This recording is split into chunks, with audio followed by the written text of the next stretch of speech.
The power of the subconscious mind is the silent force shaping every corner of your reality, even the ones you fear the most. You see, the very thing you're terrified of losing, the money, the relationship, the job, is already being built in the secret workshop of your mind.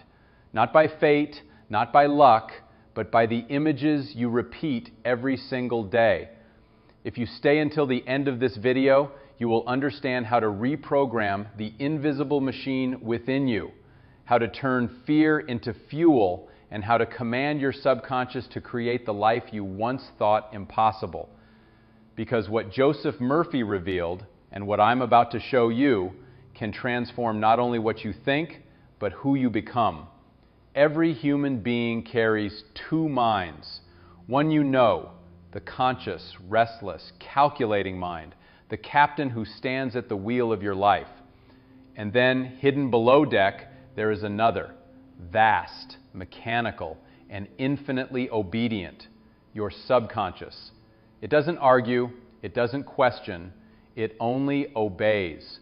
When you whisper, "I can't lose this job," it doesn't hear the can't, it hears the image of losing it and begins to prepare the scene.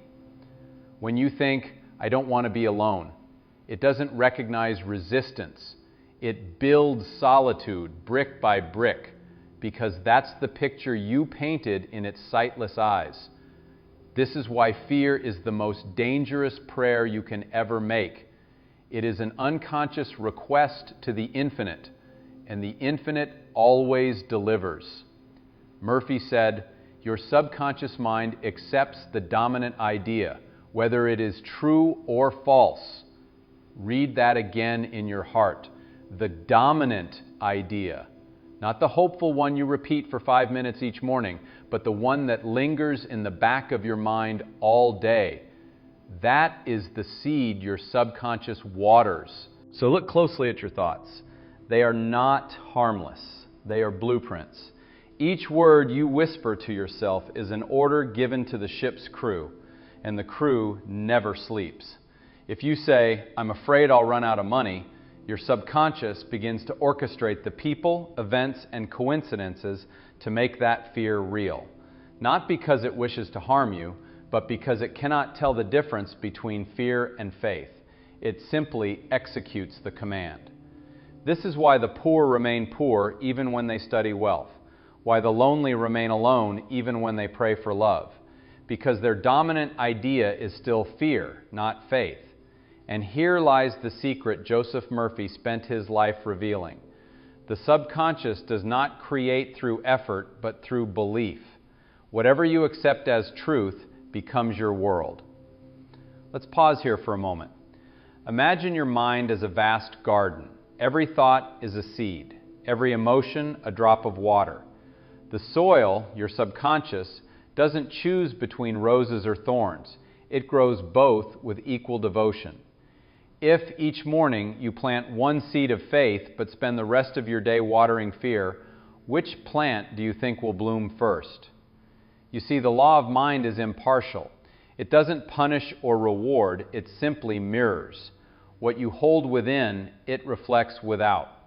That's why the outer world is not an enemy to conquer, but a mirror to read. Change the image inside, and the reflection will follow. Now think about this. Most people spend their lives trying to fix the reflection, chasing better jobs, better partners, better opportunities, while ignoring the projector that casts the image. They stand before the mirror of life, angry at what they see, never realizing they are the source of the picture. You cannot change your reflection by touching the glass. You must change the face that's looking into it. That is the essence of the power of the subconscious mind. It is not wishful thinking. It is spiritual engineering. But here is the challenge. You cannot command the subconscious with words alone. It understands only images and emotion. That's why your fears manifest faster than your dreams, because fear is emotional. It burns through your nervous system. It paints pictures in your mind. It vibrates. To change your life, you must learn to send your subconscious new pictures and charge them with feeling. Not a desperate longing, but a calm certainty. Not I hope this works, but it already is. This is not arrogance, this is alignment. When I first understood this truth, I saw the patterns of my own past unravel before me. I remembered the nights I begged for abundance while secretly fearing failure. The mornings I affirmed success only to spend the day rehearsing defeat in my imagination. I was planting seeds of light and watering them with shadows. Nothing was wrong with my affirmations. The problem was my dominant vibration. Murphy was right all along. You attract not what you want, but what you truly believe. And belief is not built by repetition of words, but by repetition of feeling. If you want to begin transforming your subconscious and finally break free from the invisible loops of fear, I invite you to join the 21-day challenge to create your dream life.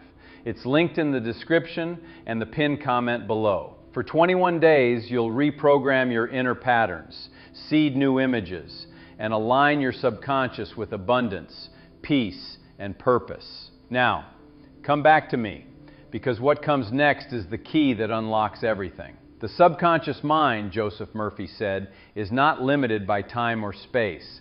It is connected to the infinite intelligence that sustains every atom in existence. When you impress it with an image, pure, clear, charged with faith, that image begins to move through invisible channels. Ideas will come. People will appear. Coincidences will align like constellations in your favor. The universe does not respond to need. It responds to vibration. And your subconscious is the instrument that plays your vibration into the field of reality. You might not see the changes immediately, but they are already forming in the unseen. Like a seed buried under the soil, germinating in darkness.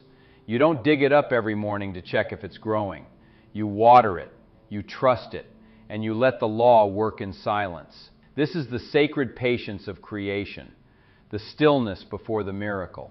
And yet, the real transformation begins when you stop begging the universe to change and start commanding your subconscious to obey. Because the captain doesn't ask the sea for permission to sail. He gives the order, and the ocean parts. Listen closely. Your life is a ship, and your conscious mind is the captain at the helm. He scans the horizon, reads the instruments, and decides the direction. But the engines, the raw force that moves thousands of tons of steel across oceans, are not up on deck. They roar below, invisible, tireless, unquestioning. That is your subconscious mind. The crew below cannot see the waves or the sky. They don't know where the reefs are or when a storm is coming. They receive orders and they execute. So when your captain mutters, "Don't hit the iceberg, don't hit the iceberg," what command do you think the crew hears? Iceberg, full attention, full power toward the image most rehearsed. The subconscious doesn't process negation. It reads pictures and feelings, not grammar. If your captain keeps broadcasting fear, the picture of loss, the sensation of panic, the crew takes it as a navigational chart. They line up the engines with surgical precision and steer the vessel toward the most vivid image you've supplied. Not to betray you, only to obey you. Joseph Murphy called this the law of dominant idea. Not the sentence you wish were true, but the inner movie you replay the most. The crew takes that film as a map. Consider the 3 silent prayers most people make. I can't lose this job. I can't be abandoned. I can't run out of money. Each one paints a picture drenched in emotion. Fear tightens the breath.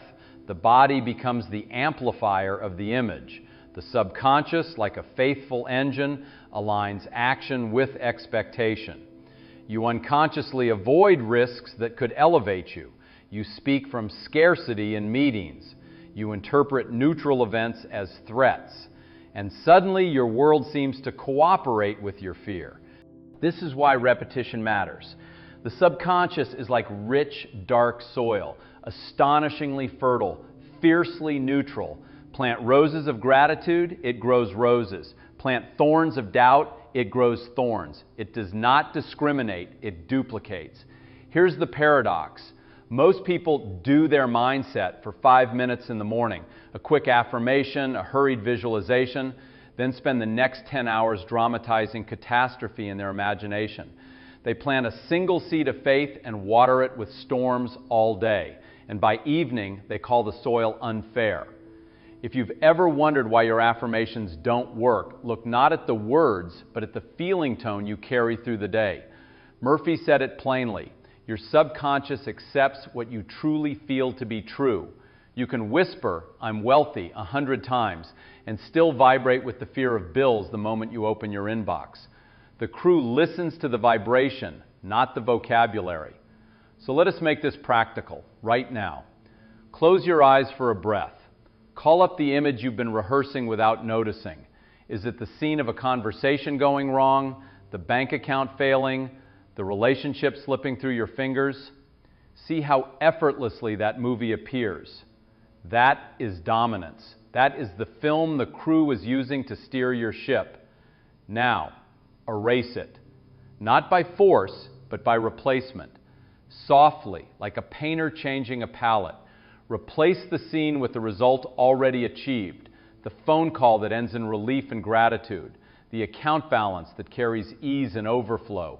The embrace that feels like home returning to itself.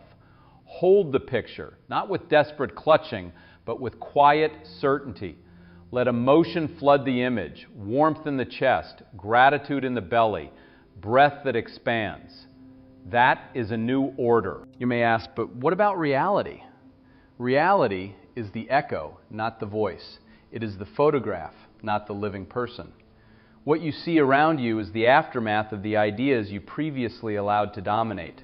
If you don't like today's harvest, don't curse the field. Change the seed. Now let us descend even deeper into the engine room. The subconscious is profoundly literal. Treat it as the most powerful translator in existence, one that ignores sarcasm, discounts negation, and clings to imagery. When you say, "I don't want to be late," it sketches lateness. When you say, "I'm so tired of being broke," it renders broke in high definition. Not because it's foolish, because it is efficient. It assumes the captain knows the destination and therefore commits to the picture with unwavering loyalty. This is why vigilance is love. Guard your inner screen. Become the curator of your own museum. If a painting of fear appears, do not argue with it. Replace it with a masterpiece.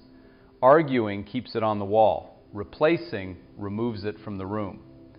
Let's bring this to the level of daily life. When the thought arises, "I can't afford this," stop the sentence mid-air, as Murphy instructs, and reverse it.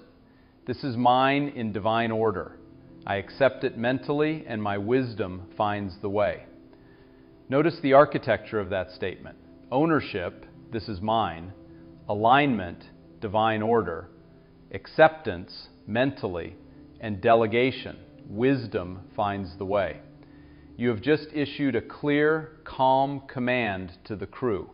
No more frantic rowing, precise navigation. When the fear whispers, "What if I'm rejected?" Answer with an image, not an argument. See the email of acceptance. Feel the handshake. Hear the words, "Welcome aboard."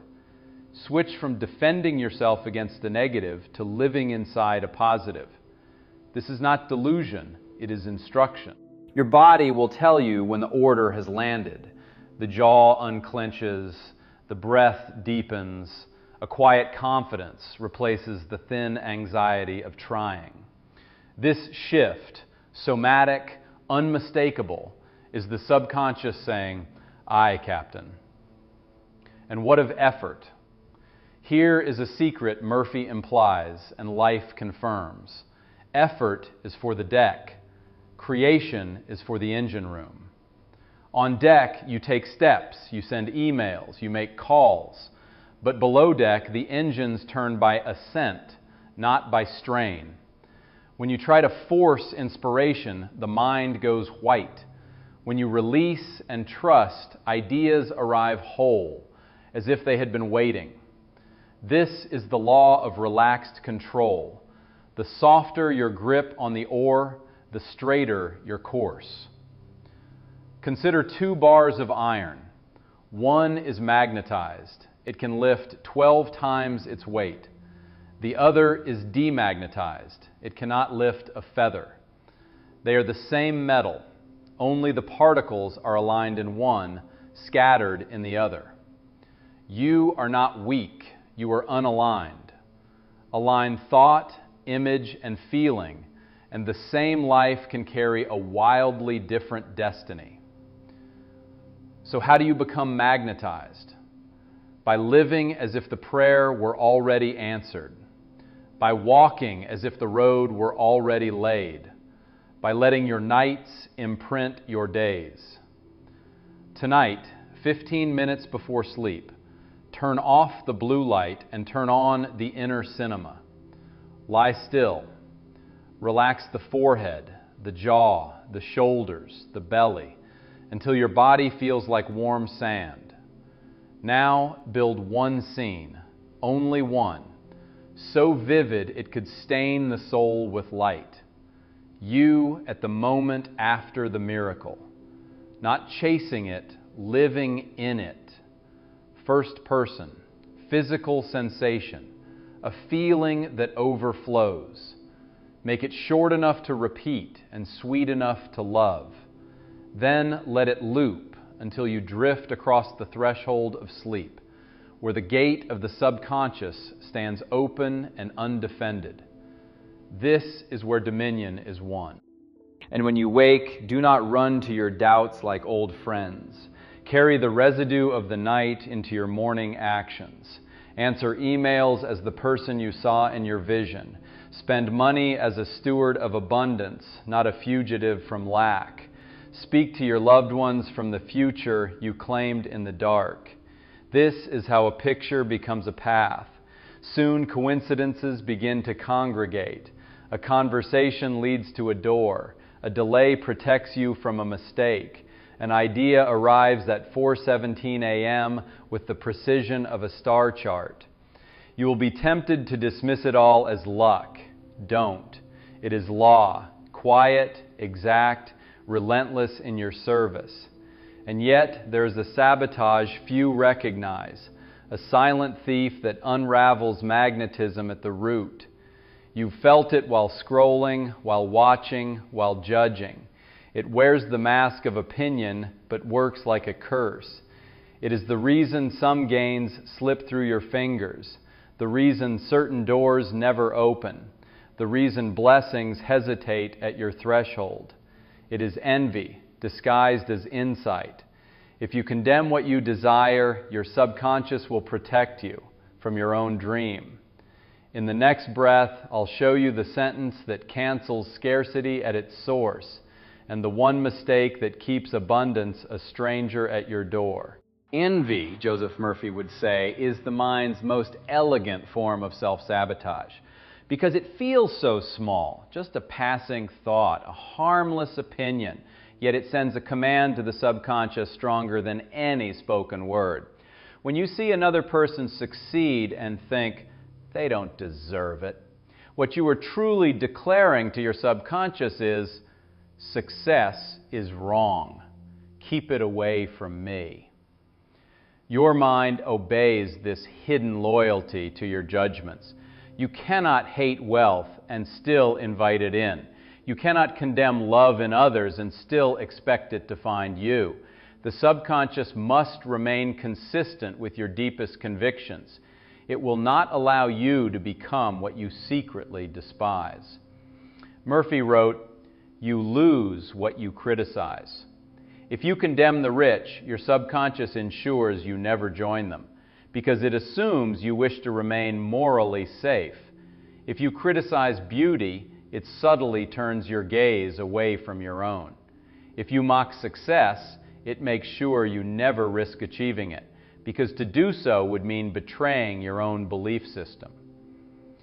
So the first step to freedom is radical honesty. Admit what you've been condemning.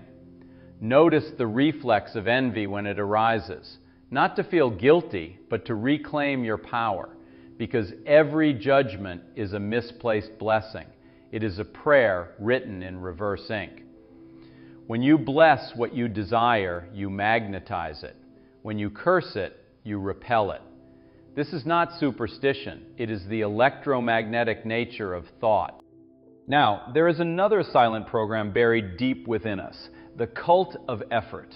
We were raised to worship struggle, to believe that sweat is the only currency of achievement. But Murphy teaches the opposite. The subconscious works through ease, not tension.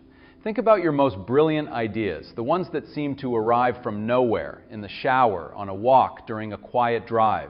They came when you were relaxed, open, unattached, because the subconscious cannot operate under strain. Effort creates resistance. Resistance blocks inspiration. You cannot force a flower to bloom by pulling its petals. You can only create the conditions for its natural unfolding. So when you are chasing an answer, pressing, pushing, worrying, you are closing the gate of the subconscious. But the moment you release, you open it. Murphy called this the law of reversed effort. The harder you try, the less you achieve. The moment you surrender, everything aligns. Picture this. You are sitting in front of your computer, demanding a creative idea. Your mind is blank. You try harder, the blankness thickens. Then you give up, make some tea, take a walk, and suddenly the idea descends, fully formed, effortless, perfect. That's your subconscious doing its work, but it needed you to get out of the way. We are not meant to live by struggle. We are meant to live by flow. When you begin to trust your subconscious, you will notice that opportunities start arriving with uncanny precision. A call from an old friend opens a door. A delay that frustrated you turns out to be divine protection. A rejection becomes redirection. And so the great paradox of creation reveals itself. You create not by pushing, but by allowing. Not by chasing, but by becoming. Now we must speak of the final and most dangerous program, fear. Fear is not realism. It is imagination abused. It is the mind rehearsing tragedy under the illusion of protection. Every fearful thought is a rehearsal of the thing you do not want. And since the subconscious learns by repetition, each repetition becomes a command. When you fear poverty, you imagine it. When you fear illness, you picture it. When you fear loss, you feel it in advance. And the subconscious, always eager to please, brings the picture into form to match your vibration. Murphy warned that fear is faith inverted. It is belief in the wrong direction. But it uses the same law, the same intensity, the same emotion, the same energy. To dissolve fear, you must reverse the current, not by arguing with it, but by overwhelming it with its opposite. If fear shows you the worst, deliberately picture the best. If fear speaks in the language of what if it fails, answer calmly, what if it succeeds? Then feel the success. Let that feeling become your new point of magnetism. Tonight, before you sleep, perform this sacred experiment. It takes less than 10 minutes, but rewires years of programming. Relax completely. Breathe as if you are exhaling centuries of tension. Let the muscles melt. Let the mind grow quiet. Choose one clear desire. Not 5, not 10, 1. A scene that represents its fulfillment. See it vividly. You are not watching yourself, you are in it. Feel the reality. Touch the desk in your new office. Feel the ring on your finger. Hear the laughter in the home you built. Engage the senses as if the dream were memory. Add emotion, gratitude, joy, relief. These are the codes the subconscious understands. They are the passwords to the infinite. Release. Do not force, do not question. Simply let go and drift into sleep, carrying the picture as the final message to your subconscious. This is not fantasy, it is programming, precisely the way your fears were once programmed into you. You are now choosing the film you wish to project. When practiced nightly, something miraculous happens. Within weeks, life begins to shift, not through struggle, but through synchronicity. You find yourself meeting the right person, reading the right paragraph, arriving at the right moment. Your subconscious, now aligned, guides your steps without your awareness. It whispers through intuition, through timing, through ease. It rearranges the invisible threads of circumstance to reflect the movie playing within. Murphy compared this to planting a seed. You do not stand over it demanding growth. You water, trust, and let the soil perform its silent alchemy. And soon, the surface cracks and new life emerges, a miracle so ordinary we forget it is divine. So too will your new reality emerge. Quietly, precisely, inevitably. It is law. But there is one final secret Joseph Murphy left between the lines, a revelation that transforms creation into communion. It is not about forcing the subconscious to obey, but learning to speak the language of the infinite itself. And when you understand that language, you will never need to chase another dream again, because the universe will start chasing you. The power of the subconscious mind is not merely the power to get what you want. It is the power to remember who you are.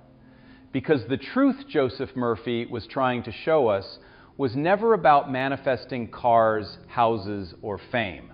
Those are side effects, reflections, echoes. The real miracle is that you and the infinite are not two. You are the thinker, the thought, and the power that makes the thought flesh. Murphy wrote, "You are the captain of your soul because you can govern your thoughts." But what he truly meant is this: when you command your subconscious, you are not speaking to a machine. You are speaking to the divine that lives within you, the same presence that hangs the stars and beats your heart without effort. When you finally understand this, prayer changes its shape. It is no longer a request, it is remembrance. You do not beg the ocean for a wave. You are the wave, remembering its source. That is why when your words and feelings align, the universe obeys. Not because it serves you, but because it is you in expression. Imagine for a moment your life as a grand orchestra. Your conscious mind plays the melody, the part you hear, the notes you choose. But your subconscious is the vast symphony beneath, the strings, the drums, the horns, the silence between notes. When you're out of tune with it, the music becomes chaos. When you're in harmony, your entire world begins to move in rhythm with your intention. This is the divine partnership, where the finite you joins hands with the infinite within you. When you live from this awareness, fear disappears, not because life becomes easy, but because you realize there is no longer a you separate from the power that creates. That is why the most powerful affirmation is not, "I will succeed," but simply, "I am." Two words that contain galaxies. When you say, "I am," your subconscious receives it as creation's command. It does not wait for proof, it produces proof. Every time you say, "I am confident," the universe begins aligning circumstances that reveal your confidence. When you say, "I am blessed," your subconscious scans every memory, every coincidence, every detail, and begins reassembling them into a pattern of blessing. Now listen carefully. The moment you truly feel that something is already yours, you stop wanting it. That's how you know the prayer has been answered. Desire transforms into peace. The restless reaching of the mind softens into calm knowing. And in that stillness, the subconscious begins its sacred labor, turning invisible energy into visible form. This is why Murphy warned, never beg the universe, command it through belief. The subconscious doesn't respond to desperation. It responds to conviction. It hears the vibration beneath your words. When your emotions declare, "It is done," creation rushes to make it visible. That's why miracles seem to happen to people who have given up. They stop fighting, and the law begins to flow unblocked. They release their grip, and reality rearranges itself in silence. Not because surrender is weakness, but because surrender is alignment. Everything in life moves in a circle. Thought, belief, manifestation, reflection, renewal. Your job is not to control the circle, but to feed it with love. What you send out in feeling returns magnified. What you dwell upon, you become. What you praise expands, and what you condemn contracts. Murphy said, "Life is a mirror of your habitual thinking. So praise your good. Bless your abundance. When you see someone rise, whisper, 'Thank you, universe, for showing me what's possible.' When someone else's success stirs discomfort, bless it until the discomfort dissolves. That is your subconscious cleansing envy into inspiration. That is you aligning with prosperity instead of fighting it. From that alignment, new realities begin to unfold effortlessly. People call it luck, coincidence, or divine timing, but you will know the truth. It is your subconscious obeying your vibration with perfect accuracy." And so, tonight, before the world falls silent, return to your sacred practice. Turn off the noise, close your eyes, and step inward. You are no longer the person who fears or doubts. You are the consciousness that commands galaxies. Feel your breath as the tide of creation itself. Feel gratitude, not for what is coming, but for what already is. Visualize your desire fulfilled. Feel the peace that follows completion. And whisper softly to your subconscious, "Thank you for bringing this into form. Thank you for obeying divine law. Thank you for being my perfect servant and my perfect bridge." Then sleep, not as a beggar of miracles, but as their author. When you wake, the world will seem the same, but something subtle will have shifted. A new current begins to move beneath your days. Conversations unfold with serendipity. Ideas arise at the perfect moment. You meet people whose timing feels impossibly precise. That is your subconscious answering the command you gave in the silence of night. And as you see this pattern more and more, you will stop doubting the unseen. You will stop calling it coincidence. You will start calling it law, because that is what it is. Immutable, impartial, infinite. You do not need to force it, only to understand it, align with it, and trust it completely. When you master the power of your subconscious mind, you discover the greatest truth of all. You never needed to become powerful. You only needed to remember that you already are. Your life was never about acquiring power, but awakening to the power that has always lived within you. And when you live from that awareness, creation becomes a conversation, and every word you speak is heard by the infinite. So now let this truth echo through you. The idea dominant in my mind is always accepted by the subconscious. Therefore, I choose my thoughts as I choose the breath of my own life. From this moment forward, let every thought become an act of faith, every word an instrument of creation, and every breath a declaration of love for the life you are building. Because if you truly absorb this message, if you practice what Joseph Murphy revealed, you will no longer fear the future. You will design it. You will no longer chase abundance. You will radiate it. You will no longer wonder if you are enough. you will know that you are the very expression of the infinite itself. The power of the subconscious mind is not outside you. It is you waiting to be remembered. So take a breath. Feel the power within your silence. And say it once with conviction as the music fades. I am. Everything else will follow. If this message awakens something deep within you, join our community here on the channel.